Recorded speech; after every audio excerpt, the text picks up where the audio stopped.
For decades, we as Americans have been suffering from getting less exercise. Technological innovation and the recent coronavirus has made it all too easy to go all day without exercising, or even stepping outside to do anything but ride in a car. For some, this may seem normal, but it is terrible for our bodies and is silently debilitating the American population. Lack of exercise leads to a sedentary lifestyle, one which is connected to a slew of potential health hazards.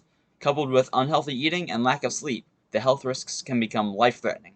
Like anything else, these habits and behaviors need to be taught to kids so that they can grow up healthily and be able to guide their own kids to a healthy lifestyle.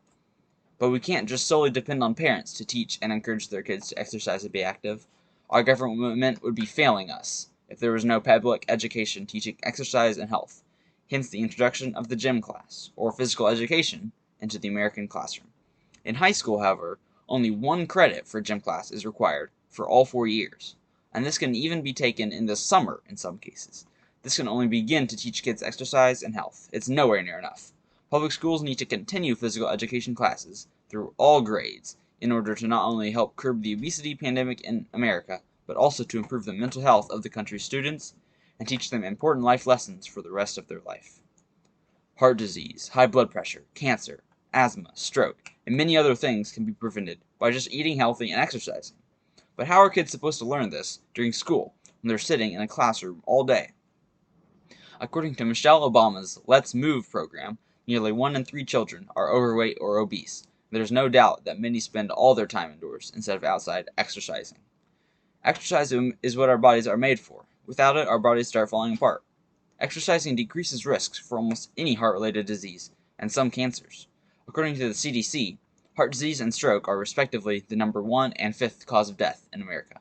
They say, physical activity can help you maintain a healthy weight and lower your blood pressure, blood cholesterol, and blood sugar levels.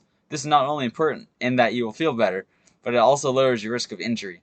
Exercising regularly keeps your body strong and resilient, meaning injuries heal faster and are less likely to happen as you age. Furthermore, physical education needs to teach kids to have an active lifestyle. An article on medicalnewstoday.com says that extended periods of inactivity can reduce metabolism and impair the body's ability to control blood sugar levels, regulate blood pressure, and break down fat. You go on to say that a sedentary lifestyle can even make you more likely to die an early death. Learning the ways to stay healthy, like making exercise and diet plans, are life lessons that help kids actually see progress and what they can do to control their health. Given that a school environment is where children spend a huge portion of their time, it is the ideal place to teach physical health.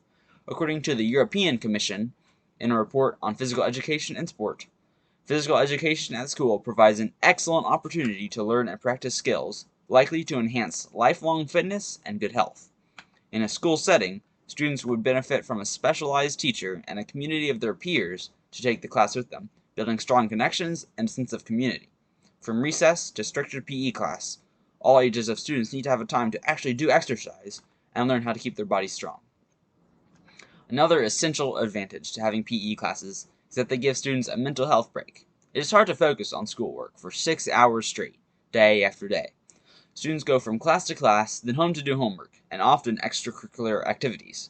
A period of gym, structured into the school day, is the perfect time for some activity. It helps clear the mind, relieve stress, and can be something to look forward to. According to medlineplus.gov, exercise stimulates your body to release proteins and other chemicals that improve the structure and function of your brain. These chemicals, called endorphins, relieve pain, stress, and generally make you happier. They make kids feel better after exercise and let students regain energy to gather themselves for the rest of the school day. Studies show that the most effective way to learn is called spaced repetition, which is studying in shorter spurts with more focused intensity. So, giving a period of time away from content allows students to focus more for the time that they are in class, making it much easier to really understand and to retain all the information. Also, regular exercise helps improve overall mental health. It was shown in a study published in the American College of Sports Medicine that there is a correlation between a sedentary lifestyle and increased risk of mental disorders. MedicalNewsToday.com confirms this in their article, What are the Consequences of the Sedentary Lifestyle? They cite that the endorphins and other psychoneurological stimulants that are released by exercise cause this decrease in risk. Another part of the mental health benefit is that gym classes play an amazing role in teaching you personal skills. There's more to sports than just being strong or fast. Teamwork and self-discipline are huge components of gym class and sports in general. From learning team sports, where communication and cooperation is essential, to personal improvement that brings motivation and confidence, students will be more prepared to work in teams and individually at their future jobs.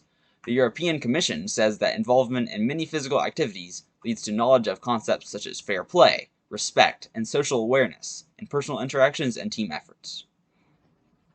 An additional result of increasing the amount of time in physical education is that the curriculum would be able to cover much more material, an ample opportunity to not only improve mental and physical health, but to also include a wealth of other critical health-related life skills. Learning how to make an exercise plan and how to have good eating habits should be a crucial point in the physical education classes, as it can go beyond the classroom to affect students' behavior at home and even after they enter the workforce.